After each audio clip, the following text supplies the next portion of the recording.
ring support hold. For this one, you need workout rings. You need to attach it to something above you. And I would suggest that you have a box so you can have fully straight legs at the top. That is not needed, but that's something I'm going to do.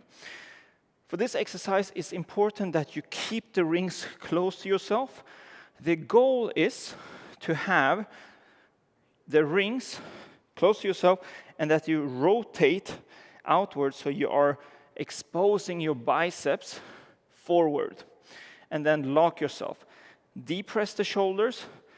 You can pull in the chest like this, like you're doing a chest fly, and then hold. The rings will be a bit in front of you and not behind you. It's important that you tension your whole body. You want to have a hollow body position.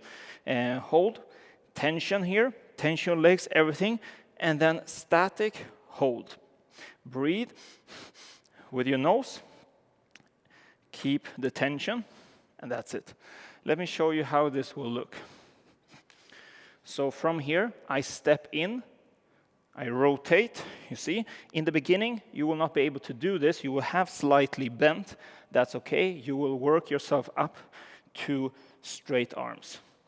So I step in, and then this is what most people have in the beginning, and then this is where you want to end up.